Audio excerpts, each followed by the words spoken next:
Всем дизайн, меня зовут Шелковская Наталья, я дизайнер интерьеров, и вы на канале Шелнат.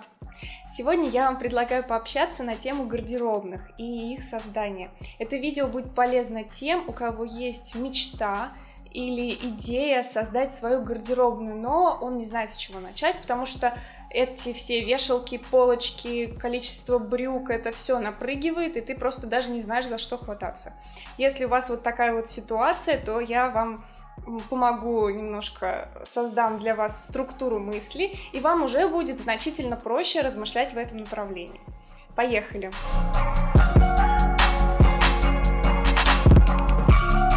Шаг первый. Мы считаем кубометраж. То есть мы должны понять, сколько места наша одежда вот в нашей текущей квартире или в нашем текущем доме занимает место. Именно в кубометрах, в объеме. Нам для этого, нам легче так понимать, и мы потом эти кубометры разложим в новую гардеробную. Для того, чтобы понять это, есть очень простая формула, простой прием. Мы берем, например, у нас вот есть квартира, и там стоит два шкафа. Берем все размеры этих шкафов, вот 2 метра, например, ширина шкафа, 2 метра высота шкафа и полметра глубина. И туда у нас в эти два шкафа 2 на 2 помещается вся одежда всей нашей семьи. Все круто. Мы перемножаем все эти цифры и получаем тот самый кубометраж, который нам нужен для того, чтобы эти самые два шкафа разместить как-то в новой конфигурации вашей будущей гардеробной. Шаг второй. Вы покупаете специальные вакуумные такие пластиковые пакеты и засовываете туда всю объемную одежду. Например, это какие-то зимние куртки, свитера или большие какие-то объемные пледы. И все это закрываете и высасываете оттуда воздух. И смотрите, у вас изменилось положение дел в гардеробе в вашем шкафе или нет. Если у вас ничего не изменилось, ну окей, ладно, значит у вас мало объемных вещей.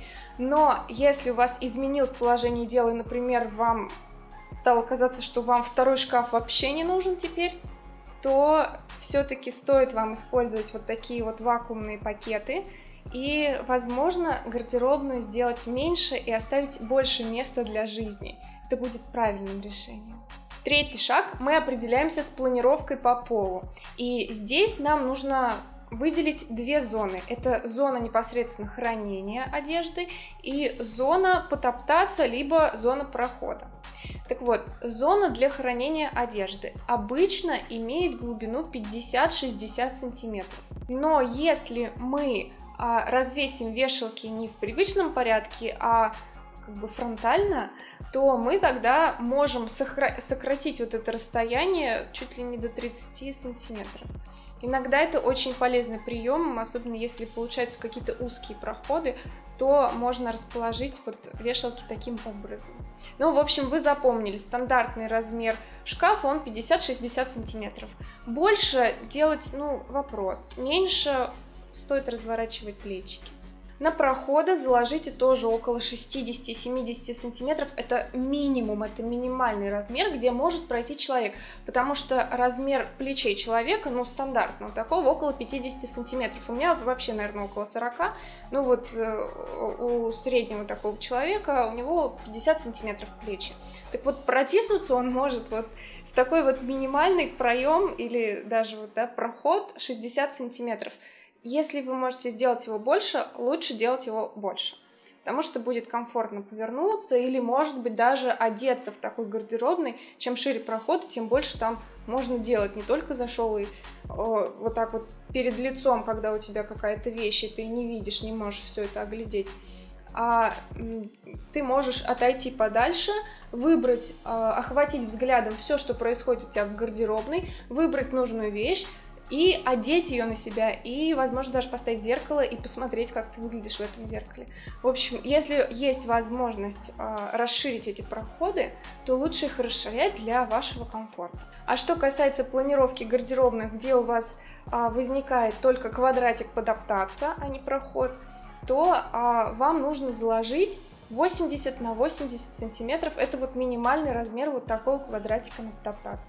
Ну а если вам в жизни повезло и у вас есть в гардеробной окно, то рядом с этим окном очень классно расположить макияжный или туалетный столик.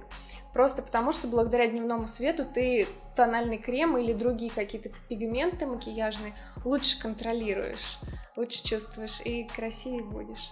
Дальше, когда вы распланировали по полу места вашего хранения и места для проходов или потоптаться, вы уже можете примерно прикинуть, сколько по площади у вас будет занимать гардеробная, и умножив это на высоту потолка, понять, влезают ли все ваши вещи в вашу будущую гардеробную по кубометражам. Либо вам нужно придумывать какую-то другую планировку этой гардеробной, чтобы влезло все. Вот так вот просто вы можете понять, как вместить одно в будущее другое. Это очень классный прием, я вам всем его рекомендую. Шаг 4. Когда вы распланировали вашу гардеробную по полу, когда определили места хранения, проходы и места потоптаться, согласовали сами с собой будущий кубометраж, который будет занимать ваша одежда, вы можете приступать к следующему пункту. Это непосредственно наполнение вашей будущей гардеробной. И вот здесь есть миллион шкафчиков, миллион ящиков, миллион полочек, и здесь самое сложное — непонятно, за что браться. Так вот, для того, чтобы вы поняли, за что браться, и чтобы вам было легче все это планировать, вам нужно проанализировать содержание вашего гардероба на сегодняшний день. Много ли там больших и длинных платьев, пальто, шуб, и много ли там других каких-то объемных зимних, например, вещей. И начать нужно именно с них. То есть вы начинаете, мыслите от большого к малому. И сначала в гардеробную вы распихиваете длинные платья, объемные пуховики или какие-то объемные свитера. И дальше уже спускаетесь на меньший уровень, например, это вешалки для брюк или какие-то большие корзины или ящики. И потом уже доходите до каких-то небольших ящичков и коробочек.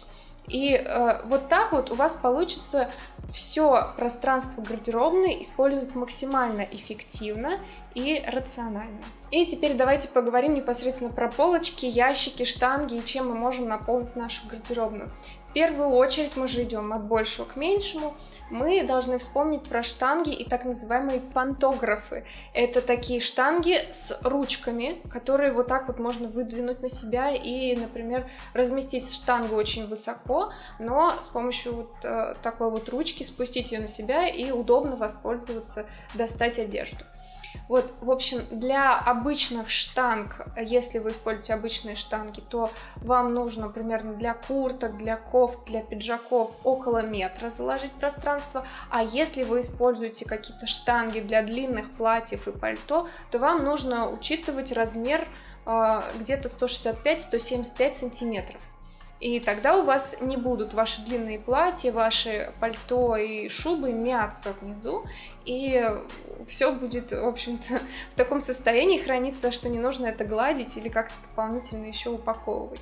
А вот эти самые пантографы очень удобно использовать при дефиците пространства, когда гардеробная достаточно маленькая и недостаточно места вам для хранения, и нужно использовать как можно больше штанг.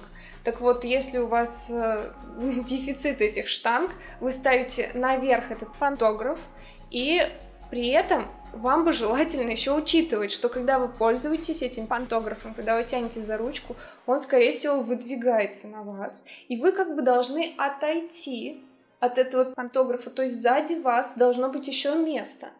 То есть пантографы не очень удобно располагать в узких проходах, и в зависимости от того, насколько далеко он отодвигается от стены, вы должны учитывать это расстояние и закладывать это вот за вашу спину. Я бы заложила комфортное расстояние, это где-то около метра минимум, либо метр 20, полтора метра. Полтора метра уже будет очень комфортно, можете воспользоваться любыми такими выдвижными штуками. Спускаемся на второй уровень. На втором уровне у нас вешалки для брюк. И это, конечно, великое достижение человеческого прогресса. Я недавно обзавелась такой вешалкой, и я всем рекомендую, это очень удобно. Вешалка для брюк, она удобна сама по себе, но если это еще и выдвижная вешалка для брюк, то она будет удобнее в 2 раза. Вот. Поэтому не забывайте, не игнорируйте такие вешалки, это, конечно, большое удовольствие ими пользоваться. Но если вешалка для брюк выдвижная, то вам нужно точно так же помнить о том, что вы делаете шаг назад, когда пользуетесь этой вешалкой, и вам нужно закладывать в проходе вот это расстояние для движения назад. Потом, вешалка для брюк примерно занимает около 60 сантиметров высоты. Поэтому вы определяете ширину по количеству вещей своего гардероба и закладываете вот эти 60 сантиметров на такую вот вешалку. Когда мы заполнили гардеробную большими объемными элементами одежды, когда мы заполнили ее вешалками для брюк и юбок, мы можем переходить к более мелким элементам и уже их распихивать в оставшееся пространство. Начнем с ящиков. В ящиках очень удобно хранить постельное и нательное белье, которое нужно защитить от пыли, и какие-то другие аксессуары, типа ремней, запонок и женских аксессуаров. Так вот, в этих ящиках вы не забывайте, пожалуйста, про разделители. Это очень классное изобретение, которое предотвращает, особенно у мелких предметов, перемешивание и вот это вот состояние, когда ты открываешь ящик, а там хаос. Вот разделители уберегут вас от этого состояния, и у вас будет на душе порядок, чистота и спокойствие. Вот, а что касается размеров, то вы помните, что вы эти ящики тоже на себя выдвигаете, а значит, не очень удобно располагать такие ящики в узких проходах. Вам бы желательно сделать шажочек или полшага назад, чтобы этот ящик отодвинуть, а если он глубиной 60 сантиметров, то в 2 раза увеличить ширину прохода. И тогда вы сможете спокойно и очень удобно пользоваться таким ящиком и не будете об него ударяться, биться, и он вас не будет зажимать и прижимать. Помимо ящиков у нас есть еще полки, и кажется, полки это такой простой элемент, что там бери полки и доставь, но я все-таки вам расскажу, чтобы вы более глубоко и вдумчиво подходили к этому вопросу. Полки могут быть разной глубины, и зависит это от того, что вы собираетесь хранить на этих полках. Вы должны изначально продумать, зачем вам нужны эти полки, и в зависимости от этого уже выстраивать их габариты. Если вы хотите, например, там хранить коробки с обувью, то для того, чтобы положить коробку вот так вот поперек, не вдоль полки, а поперек, то вам достаточно будет неглубокой полки 20 сантиметров глубиной. Если вы хотите уже вот так вот ее положить, эту коробку с обувью, то вам нужно будет уже 30-40 сантиметров в зависимости от обуви. Еще не забывайте, что там, где проходы, и если вы, например, хотите с одной стороны сделать большое количество штанг, а с другой стороны большое количество полок, то вам бы лучше вот эти полки как можно ближе ужать к стене, чтобы сделать вот этот проход максимально комфортным, если у вас есть дефицит пространства, конечно же.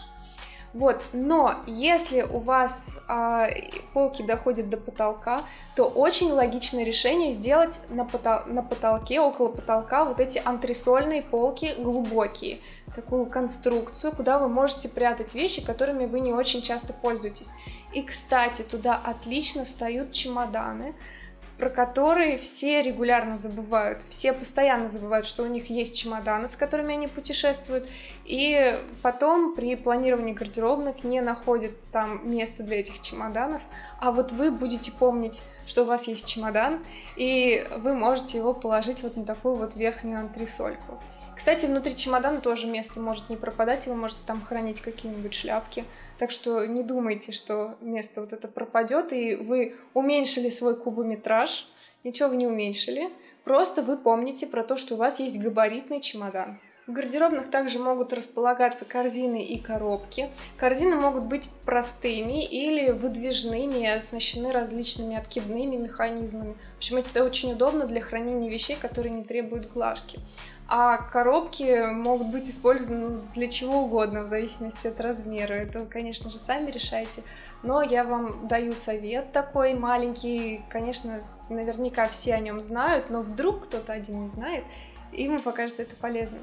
Вы можете купить любой малярный скотч, который продается в любом строительном магазине, либо в любом художественном магазине, и наклеить кусочек на коробочку и подписать, что находится внутри этой коробки. Это очень удобно. Ну или если вы вообще прям какой-то заядлый перфекционист, вы можете просто купить красивые коробки, и у вас уже в гардеробной будет половина интерьера сделана, потому что Красивые коробки — это такие аксессуары декора, и вы можете очень просто преобразить пространство, только купив красивые и интересные коробки. Так что не игнорируйте вот этот вот момент, и вы можете сделать свою гардеробную более красивой и уютной вот так вот просто. Обувь. Обувь может храниться в коробках, на открытых полках, в ящиках. Зачастую даже это ящики с наклонным днищем, либо это какие-то подставки под обувь с каблуками. Еще это могут быть специальные деревянные колодки для хранения дорогой или просто любимой обуви в более дорогих гардеробных. Но еще один момент, про который все забывают, это хранение обуви с высоким голенищем. И такую обувь, типа вот как вот такие сапоги, например, очень удобно хранить в подвешенном состоянии, потому что так они не деформируются. И если у вас очень большое количество таких вот сапог с высоким голенищем, вам можно запланировать там полочку высотой 40-60 сантиметров. И у вас тогда все сапоги туда влезут, и будет очень удобно искать. Еще вешалки бывают для галстуков, для шарфиков, для зонтиков, для ремней. И они могут быть выдвижными, подвесными, круговыми, которые можно расположить в углу гардеробной. Для этих же целей, кстати, еще можно использовать крючки, которые вешаются на стену или на дверь, и всякие разнообразные зажимы, которые тоже помогают в держании вот таких вот небольших вещей. Если вы хотите немножечко свою гардеробную трансформировать в кладовку и добавить туда хозяйственные нотки, то есть очень классные секции для хранения гладильных досок, для хранения сушилок, для хранения пылесосов, утюгов и других каких-то хозяйственных принадлежностей. Но, конечно, такую красоту лучше прятать за дверцей либо за шторкой, чтобы все-таки у вас было ощущение порядка в вашей гардеробной кладовой. Еще один элемент, о котором мы не можем забыть при планировании нашей гардеробной, это зеркало. И зеркало желательно впихнуть в нашу гардеробную ростовую. Мы должны сделать все, чтобы зеркало наше ростовое туда впихнулось. Ростовые зеркала бывают разные. Мы можем зеркало ростовое просто поставить и облокотить на стену, как будет такой арт-объект, и оно может даже создавать какое-то особое настроение. А еще зеркало может быть просто переносным предметом мебели, который мы можем катать туда-сюда, в зависимости от того, какой угол гардеробной нам нужен или не нужен. Но если у нас нет возможности разместить вот такое вот зеркало в гардеробной, то мы размещаем зеркало где можем. На дверце шкафа, на стене, либо на входной в нашу гардеробную дверь. И вот здесь вы должны понимать, что вам здесь зеркало в таких местах не нужно прям вот от пола, прям до самого потолка, чтобы вы видели себя в полный рост. Зачастую вам достаточно зеркала, которое начинается примерно с середины вашей голени или колен и доходит до высоты вашей макушки. И в таком зеркале вы уже сможете увидеть себя в полный рост и создать комплексы впечатления о своем образе. И еще, если у вас позволяет планировка и площадь, и вы сможете разместить в своей гардеробной пуфик или кресло, то, поверьте, вы выйдете на новый жизненный уровень. Это будет совершенно другое ощущение от пользования вашей гардеробной. Поэтому, если у вас есть такая возможность, то не забывайте вот про такие, можно так сказать, нетрадиционные элементы гардеробной. Большое спасибо вам за просмотр. Надеюсь, это видео было для вас полезным. Ставьте лайки, включайте уведомления о публикациях, колокольчик, и подписывайтесь на канал, если вы это еще не сделали. До новых встреч и всем дизайн!